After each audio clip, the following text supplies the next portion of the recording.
Welcome. Today, we will delve into the secrets of Tibet, a place where ancient traditions and religious codes have seemingly shaped a unique way of life. But behind the narrow walls of monasteries and palaces lie phenomena that challenge stereotypes and raise questions. Why is polyandry widespread in a region known for strict monastic discipline? How do family practices coexist with religious norms? And what do the incredible figures, polyandrous shares, reaching up to 90% in some villages, actually mean? Hidden within this mystery are secret traditions, special family rituals, symbols, and gestures that dictate the rules of life and death. Now, as these hidden mechanisms face threats, it is important to understand why this tradition endures and what lessons it offers today. In this investigation, we will piece together all these contradictions and reveal the true picture of those who live by these special rules, far beyond common concepts. Are you ready to see what is hidden behind cultural facades? Then let's begin. Nowadays, when mentioning Tibet, images of towering snowy mountains, monasteries, candles, and prayer bells immediately come to mind. It is hard to imagine that behind this romantic and spiritual illusion lies a far more complex and contradictory reality. This enigmatic land is not only a center of spirituality and enlightenment, but also a place where deeply rooted family practices go beyond usual notions of marriage and relationships between men and women. Perhaps the most shocking of these practices is polyandry, widely spread, accepted by part of the population, and involving multiple spouses. It is about this, these family models that defy stereotypes and raise numerous questions, that this story will focus. Until recently, it was believed that Tibet was a place of strict, conservative, monotonous orthodoxy, where monasteries and palaces seemed carved from stone, embodying centuries-old rigid codes, and where religion is the sole source of moral rules. This version of reality presented a picture of monks praying at altars, pilgrims walking dusty trails, and a strict hierarchy of spiritual mentors, rooted in centuries of tradition. But reality is often much more complex and beyond stereotypes. There are facts demanding special attention. One of these is the remarkably high prevalence of polyandry, a practice that directly contradicts Western models of family life and perhaps the most fundamental spiritual norm of chastity. Within Tibetan traditions, this practice is well known and accepted. Its scale is astonishing. In some regions, the proportion of women with multiple brothers reaches nearly 90%. This is not fiction or a local phenomenon, but a systemic part of life, embedded in specific cultural codes and, in most cases, projected onto social and family structures. What explains the widespread popularity of polyandry in Tibet? Why do these families, often facing harsh climate conditions, heavy manual labor, and a constant shortage of resources, prefer this particular form of marital ties, which seems foreign to the rest of the world? What illogical traditions, at first glance, lie behind these practices, allowing them to persist and thrive despite potential social and legal contradictions? The answers to these questions are not as simple as they might appear at first glance. Many of them are connected to the peculiarities of the agricultural way of life, historical conditions, and social mechanisms that existed in regions distant from the center of Tibetan life. In mountain settlements where the land is riddled with stones and seasonal work is the only means of sustenance, family structures capable of increasing resource efficiency have taken on a special form. In such conditions, where the birth and upbringing of children are considered individual responsibilities, and assistance in strenuous farming work is vitally important. Practices that help preserve the kinship and enable collective effort have developed increasingly. In these circumstances, a family structure became common where husbands are brothers from the same family, and one wife acts as a connecting link among them. This union ensures not only the continuation of the lineage, but also efficient management of household affairs, land use, and even information exchange within communities. Yet, the most astonishing fact is not only the scale of polyandry's spread, but also its recognition within religious and cultural traditions. Although Western moral principles categorically reject such forms of marriage, they occupy a significant place in Tibetan texts, rituals, and oral tradition. This system even has its own ritual perception. Wives with horns on their headdresses, symbolizing the number of husbands, as a sign of good luck and prosperity, representing a union with nature and spirits. In some regions, whole cultic rituals associated with the unification of several brothers and wives within a single family cluster are sometimes performed, perceived as demonstrations of strength and harmony within the family, which facilitate farming and childbirth. The discovery of these facts challenges conventional notions of the three fundamental values in culture: monogamy, chastity, and the one-to-one model of family relations. Why, despite the canonical norms of religion, did such practices become widespread and even sanctioned in certain parts of Tibet? What social, economic, and spiritual mechanisms trigger and sustain these family forms?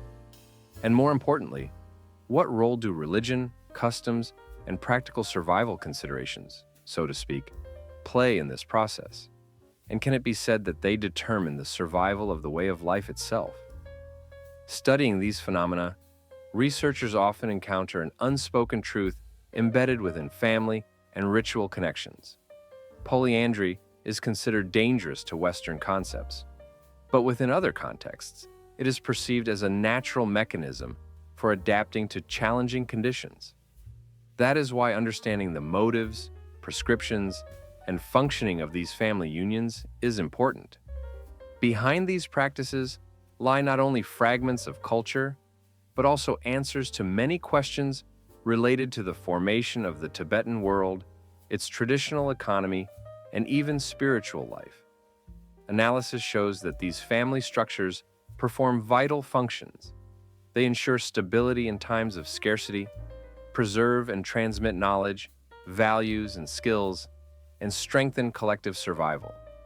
Recognizing and understanding them in a timely manner means not only uncovering a hidden layer of culture from outsiders' view, but also gaining insight into how traditions, religion, and the harsh natural environment shape the lifestyle of a people who remain a mystery to us, evoking both bewilderment and deep respect.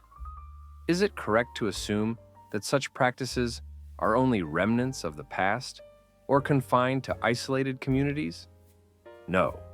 Contemporary facts indicate both their preservation and gradual changes due to political shifts, the development of tourism, and even some increased official efforts to confront violations of traditions. But the very idea that in the heart of Tibet, where a family can revolve around a polyandrous practice, exists as proof of how a culture can surprise, break stereotypes, and challenge our notions of morality and human nature. We are not merely witnessing ancient customs, but also observing a vivid example of how human beings adapt flexibly and creatively to their environment, miraculously maintaining their identity while simultaneously breaking conventional patterns. This is what makes the story of Tibet, beyond just mountain peaks and Buddhist temples, a true kaleidoscope of contradictions, a realization that inevitably prompts us to reconsider deeply ingrained ideas about family, morality, and survival. Hidden within every window, every family, and every ritual are answers to questions that each of us should ponder. Beneath the surface, beyond centuries-old traditions, lie human destinies. The struggle for a place under the sun, the search for harmony between the spiritual and earthly, between conventional morality and natural needs. And the choice made here is not merely about family or culture. It is about life and death, about the strength and wisdom that enable survival in a world full of contradictions. In the quiet depths of the Tibetan mountains, where the air is infused with ancient secrets and centuries of refined traditions, exists one of the most extraordinary systems of family relations, shaped over many generations under the pressure of a harsh, natural environment and unique societal realities. It is precisely here, in the villages, where every patch of land is a precious asset and one cannot afford to loosen the ties of ancestral property, that polyandry emerged, a unique form of marital and kinship bonds that today provokes not understanding, but a torrent of questions among Western researchers. But what drove these small communities to completely abandon the familiar bonds, traditional monogamy enshrined in most cultures of the world? What internal mechanisms enable them to sustain such unusual family structures? And most importantly, why did control over natural resources and the preservation of the kinship lineage become the highest values, surpassing even personal feelings and traditional moral norms? The answer lies in the very essence of the Tibetan world, in its social structure and internal logic, in its priorities and mechanisms, which are sometimes incomprehensible from a Western point of view. At the core of it all is land. Not just land as a territory for residents, but its scarcity and the inability to incorporate new participants, new young couples, into existing property. During times when land was genuinely scarce, and each plot could become almost the sole guarantee of survival, dividing inheritance among numerous sons became practically impossible. Imagine, one piece of land, one family, several brothers, and each of them fundamentally dependent on that land for their continued existence and the preservation of family wealth. In such conditions, to avoid unraveling the knots, but rather to strengthen them, compromises had to be found. And the compromise was not in rejecting children, but in adopting a new, complex, and unusual marital and family structure. In these villages, where life revolves around a close-knit family, the eldest brother becomes the most important element of social structure. He is the head, bearer of authority, and holder of privileges, not only by birthright, but also by function. His role is not only to care for the land, but to maintain balance within the family alliance. Every scene from daily life reflects this. In houses where the walls are impregnated with the aromas of herbs and firewood, the elder brother sits at the table. His voice is law, and his decisions are obligatory for everyone else.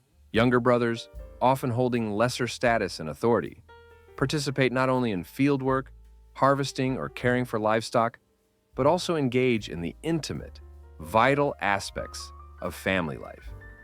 They are not merely brothers by blood, but players in a complex game that determines the fate of the clan. The key features are rights and duties. If the man dies or is unable to fulfill his roles, inheritance and the care of the wife pass to brothers or older relatives.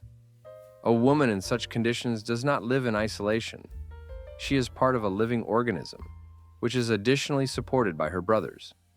They help with household chores, care for children, feed, dress, and treat her, and they continue to care for the wife even after the husband's death, taking responsibility for her well-being as a vital part of the lineage. This is not merely a matter of care. It is a social contract rooted in timeless customs. It is especially important to note that these relationships are not casual or based on personal preferences or attachments. They are driven by the necessity to preserve the land, traditions, and heritage. At every moment in the inner life of these families, one can trace the same fundamental need to survive and to safeguard their primary values, the land and the kinship. The reasons behind this complex family structure go even deeper into the socio-economic context. During certain periods of history, when environmental conditions became harsh and political stability was fragile, farming turned into an ongoing struggle. In this environment, the competition among families for fertility-rich land escalated into a genuine war of scarcity. Under such circumstances, interfamily conflicts could destroy the entire social fabric, break down traditional foundations, or gradually lead to their disappearance. To prevent this, the people devised mechanisms to preserve the unity of the kinship and the land. This led to the emergence of polyandry, which allowed resources not to be dispersed but concentrated, strengthening communal bonds and uniting members of different branches of the family into a single entity where each individual was both a part of and served a larger system. However, family structures are not limited to internal kinship ties. Moreover, the intrakin hierarchy permits the encouragement of extramarital relations, which initially may seem paradoxical, since in most societies, extramarital affairs are viewed negatively. Yet in Tibetan villages, where the family is defined by land and kinship preservation, such relations are not only permitted, but actively promoted, especially when they help strengthen connections between different communities and provide social and material benefits. A special role is played by interactions with outsiders, foreigners, who often serve as donors, suppliers of rare goods, symbols of wealth and authority. Their gifts and symbolic gestures, necklaces, coins, large sums of money, become more than mere objects of exchange. They serve as symbols, reinforcing extramarital relations. They strengthen ties with the outside world, broaden social boundaries, create new branches of the kinship, expand its limits, and help preserve and even increase wealth. This unique internal structure reveals how profound and complex their logic was. External relations, internal kinship systems, and family connections are all focused on safeguarding a sphere of life that, under these conditions, is not just existent, but defined by necessity. The boundary between relative, friend, and even stranger essentially erodes, exposing the core value: survival. In this context, the father-in-law, despite strict family rules and rituals, may have the right to intimate relations with his daughter-in-law and even with other women within the family. This possibility is not accidental, but reflects a deep logic of kin preservation, where each participant strives to maintain the primary values, land, kinship, and the continuity of the hierarchical structure. The overall picture that emerges when looking at this social mechanism is a complex, multifaceted cocktail of traditions and rationality, where each thread is woven so tightly with another that tearing it apart is impossible without destroying the entire system. Ultimately, for the people living in these harsh mountain conditions, this is precisely their guarantee of survival. It defines their time and space. It turns their social order into a unique mechanism that has been functioning for millions of years and continues to remain alive, despite external observers' efforts to understand, explain, or even judge it to some extent. The aforementioned logic is not just a theoretical construct. It is the streets, the houses, the voices at the table. It is those forgotten villages where time has stopped, and people continue to live as nature and centuries have taught them. Where the value of the land exceeds personal feelings, where family is not only a blood tie, but a complex web, ensuring the preservation and development of the kin at its very core. This is how the mechanics of ancient traditions operate. And although it may seem strange or even incomprehensible from an outsider's perspective, for those living among these mountains, it is the only correct, justified, and integral part of their survival and culture. This complex, multifaceted world, hidden behind monasteries and mountain peaks, has long become an intellectual challenge, a test for Western researchers. But its true essence lies in its internal logic, deeply rooted in culture, necessity, and absolute respect for the land. In this world, where boundaries between relatives and strangers are blurred, and the concept of family extends beyond the usual, a special system has taken shape. One that is unthinkable without understanding its context, without imagination, and without respect for the informational links that make this way of life possible. In the end, it all comes down to one thing. At the heart of Tibetan polyandry is not only the desire to survive and to keep the land. It is a faith in the power of kinship capable of overcoming any difficulties, unifying people in the most unusual and complex ways, and supporting them on the path of endless, repeatedly reinterpreted continuation of life. Deep within the Tibetan mountains and remote villages lie unique customs and traditions that surprise even the most discerning researchers. Here, amid oases of greenery and winding trails, social threads are woven, intertwined with centuries-old cultural heritage.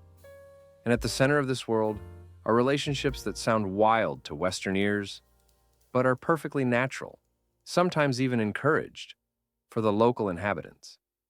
This is especially true for extramarital relationships, which are regarded not only as acceptable, but also, to some extent, as valuable for social mobility and status. Of course, all this sounds unusual to those raised within the cultural codes imposed by urban society. But it is in such contexts that real life unfolds. And it is here, beneath the guise of ethical norms, that an entire system is concealed, in which gifts, symbols, and relationships play a decisive role. Imagine a narrow street in the heart of one of these villages, where every movement carries meaning. Here, a young woman, wrapped in bright fabric, is adorned with numerous necklaces and bracelets made of metallic coins. These embellishments are not mere decorations, they serve as evidence of her romantic connections, her social status, and often her future within this culture.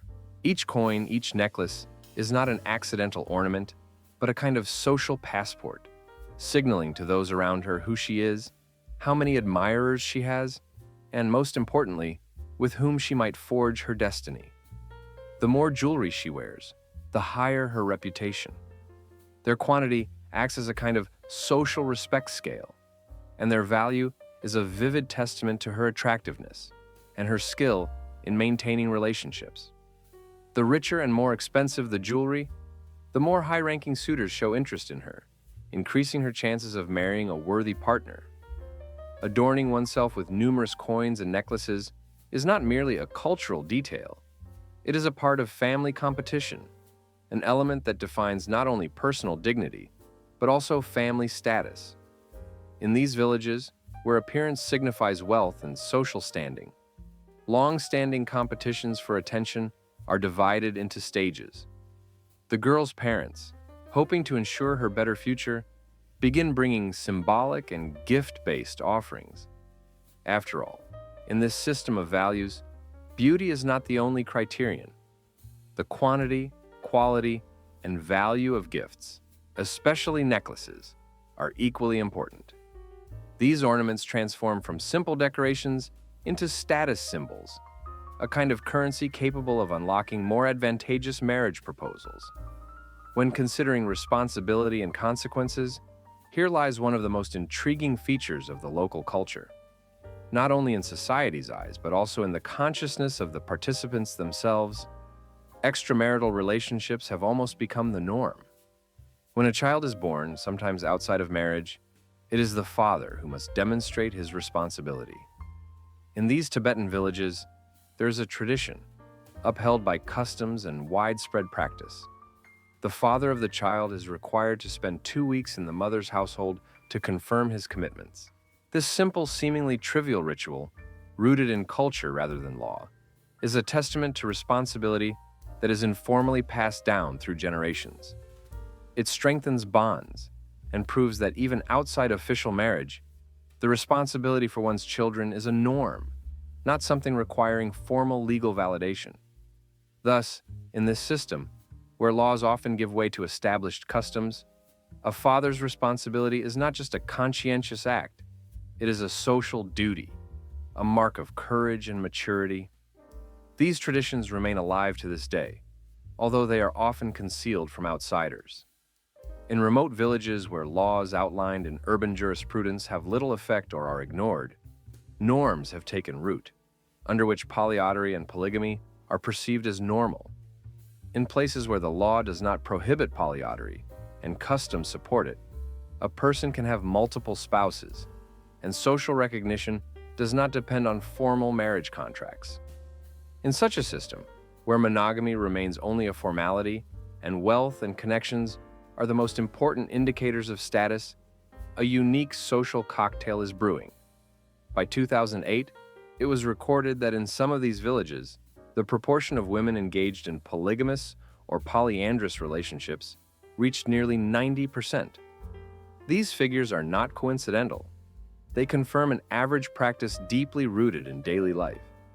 They reveal how deeply tradition, culture, and socioeconomic realities are intertwined, creating a distinctive, unique system. The diversity of these relationships generates a special dynamic. Women who carried numerous gifts and jewelry were perceived not only as status symbols, but also as attributes of attractiveness. They had the opportunity to attract multiple admirers simultaneously, effectively competing for the attention of those around them. Some of them, thanks to this, could attain the status of being particularly desirable, becoming the center of attention within their community. Those who possessed wealth and skill in maintaining relationships acquired a kind of super status. They were considered not only attractive, but also influential figures. This is an essential part of their lives, demonstrating that within these depths, the pinnacle of social status is achieved not only through traditional means, but also through mastery in the art of social connections. Reflecting on how such a system functions, one cannot help but wonder, where is there space for genuine feelings in these relationships?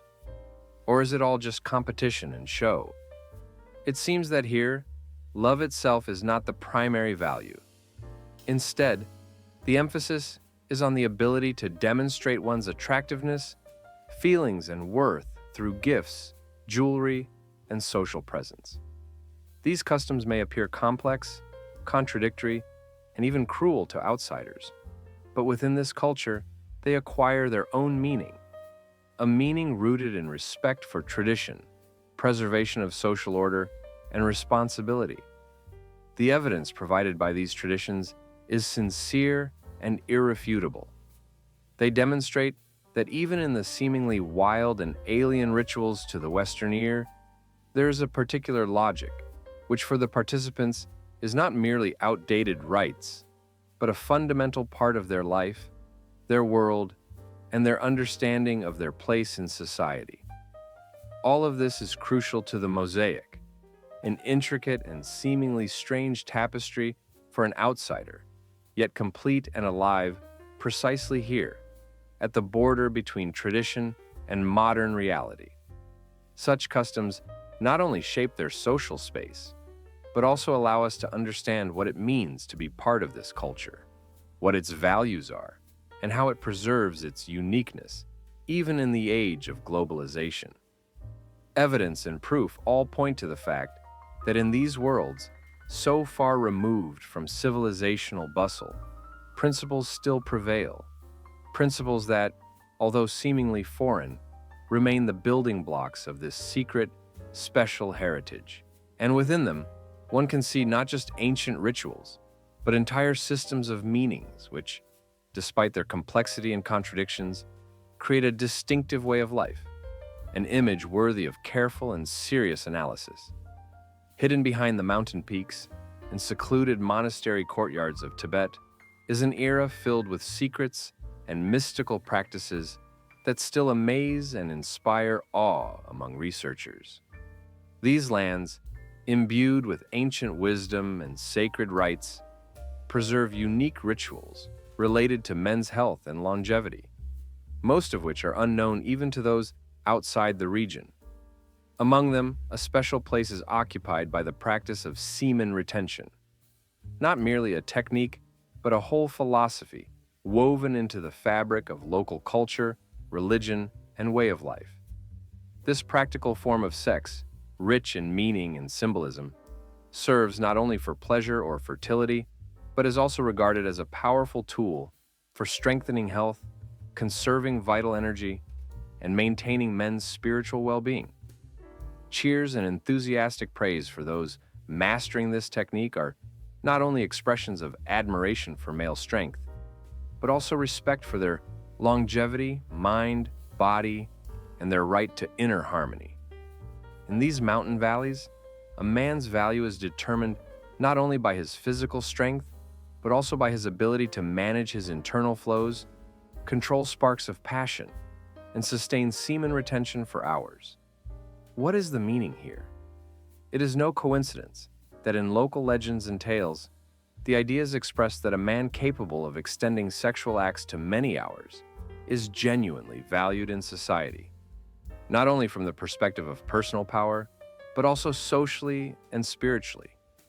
He is the pillar of the family, a bearer of health and longevity, a keeper of family secrets that bind generations. And what lies behind the scene of this secret ritual? What psychological and spiritual horizons open up for those who master these techniques? The questions posed for centuries in prayers and practices remain relevant today.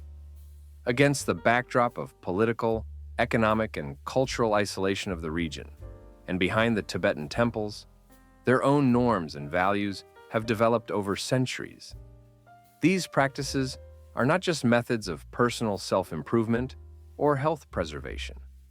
They become part of sacred rules that connect a person with their land, spirituality, and family bonds. The most important feature is that in these harsh conditions, the meaning of life and health are closely intertwined with traditions passed down through generations for centuries. And these practices are far from being random or superficial. They embody a deep respect for the body, energy, time, and life as a whole. Self-care is expressed through the technique of retention, conscious management of one's internal resources, and it is believed that this is how a person preserves health and energy for many years to come. What does this worldview on sex represent? Why is semen retention perceived not only as a physical practice, but also as a method of spiritual cleansing and energy accumulation? The answer lies in the subtle connection between the body, soul, and the master, who in these practices is not only a man, but also a bearer of tradition, a kind of priest. Such an approach suggests that sexual acts turn into a maneuver for preserving inner strength, which is expended not on superficial pleasure, but on strengthening spiritual and physical harmony. At the same time, this is not just a personal choice, but part of a social contract based on mutual trust and adherence to widespread rituals, enshrined in community rules. It is no coincidence that these communities carefully maintain a strict adherence to family and marriage practices. Endogamous marriages are rare, but recognized forms of monogamous unions, where growing young men and women find their partners among their blood relatives or fellow villagers. The peculiarity is that, in conditions of a male shortage, polygynous unions often became the only way to preserve land and inheritance, where one man could have several wives and sisters simultaneously. These unions served not only a social, but also a spiritual function, uniting entire groups of relatives and ensuring the continuity of the family and land. Such a type of marriage is not merely a strategic decision, but an expression of a deep idea of unity and the preservation of collective strength. Internal relationships were governed very strictly. Every decision, role, and duty was subject to strict rules and customs approved by the community and supported by spiritual authorities. What role does semen retention play in these marriage practices?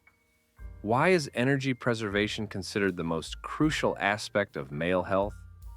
In conditions of extreme isolation and harsh physical realities of the region, where medicine is limited and longevity is a rare gift, this approach serves as a sensible solution. The technique of retention is not only a way to strengthen physical health, but also to boost internal energy, increase resistance to illnesses, and maintain potency and vitality for many years. Inner balance is achieved through the development of specific tactics, practical skills, and deep internal discipline that allow men to control their impulses and manage their life force. The connection of these practices with culture and spirituality is especially vivid in the reflection that health is not only a physiological component, but a whole spectrum of spiritual and mental aspects. This connection between sexuality, longevity, family, and social care is no coincidence. It is the culmination of centuries-old wisdom, in which physical energy serves as a tool for spiritual development, long hidden from outsiders. These practices involve not only efforts to strengthen men's health, but also the creation of a unique value system, where family bonds intertwine with a sacred understanding of life energy and the path to eternal youth and longevity. Only through these practices, through the union of body, spirit, and earth, can a Tibetan man achieve the harmony that, in their view, prolongs not only life but also his inner light. Thus, deep within unmelted mountain peaks and secluded villages lies a secret, the key to the body, mind, and traditions that allow people not only to live, but also to preserve their vital force for centuries. The ritual of semen retention in these lands resembles ancient ceremonies, symbols, and signs, cells of knowledge passed down from generation to generation.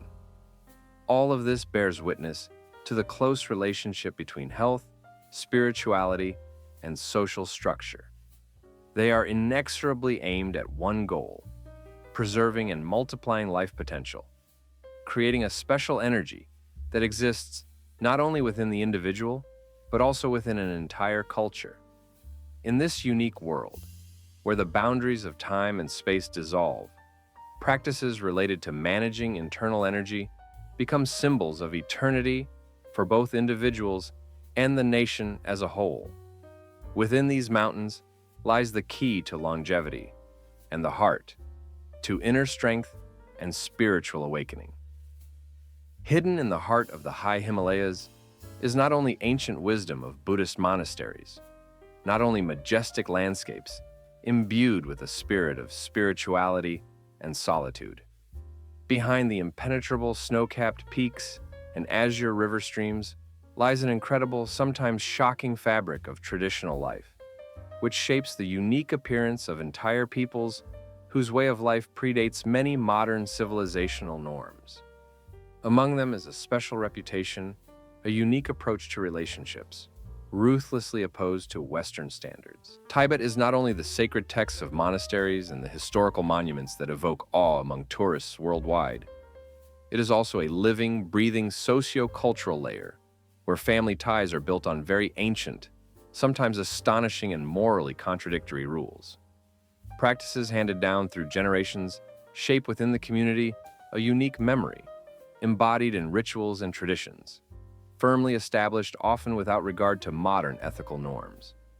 And if we attempt to look beyond the famous monastic walls, to witness those lesser-known and often secretive aspects, we will see something astonishing and even shocking from the perspective of familiar Western standards.